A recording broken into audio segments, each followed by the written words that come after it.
گۆڤاری دیتسایتی ئەڵمانی بڵاوی کردوتەوە کە حکومەتی تورکیا لیستێکی بەناوی 68 کۆمپانیای ئەڵمانی بڵاو کردوتەوە تۆمەتی هاوکاریکردنی تیرۆری داونەتە پاڵ.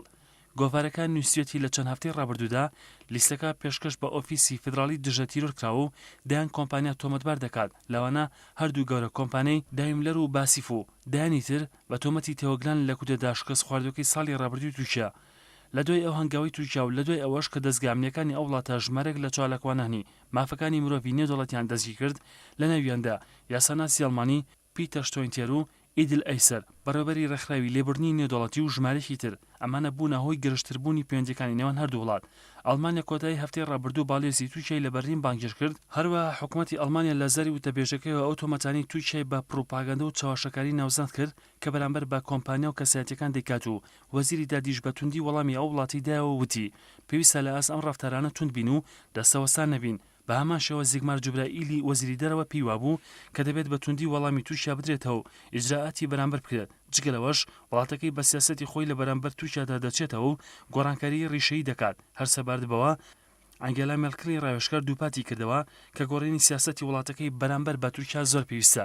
وەزیری دەرەوەی ئەڵمانیا ڕاشیگەیان کە ناتوانێت لە سەلامەتی هەوڵاتیانی خۆی دڵنیا بێت لەو کاتی کە دەچنە ناوچە گەشت و گوزارەکانی تورکیا چونکە ئەو وڵاتە دەستی داوەتە هەڵمەتێکی بەرفراوانی ڕەشبگیری. ئەمەش ئەوە دەگەنێت کە ئیدی نایەنەوێت هەوڵاتیانی ئەڵمانی بچنە تورکیا و لەوێش گەشت و گوزار بکەن. لەمەدا تورکیا زیانێکی یەکجاری گەورەی بەردەکەوێت چونکە ئەڵمانەکان لە ڕیزبەندی هەوڵاتیانی ئەو وڵاتانی کە سەردانی تورکیا دەکەن یەکەمن و لە ساڵی 2015دا 6.5 ملیۆن گەشتیاری ئەڵمانی چوونەتە تورکیا.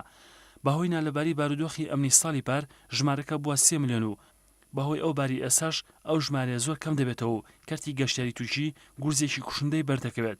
نەبوونی گرنتی بۆ سەلامەتی ژیانی گەشتیارانی ئەڵمانی زیانی ملیارەها یۆرۆ بە تورکیا دەدات.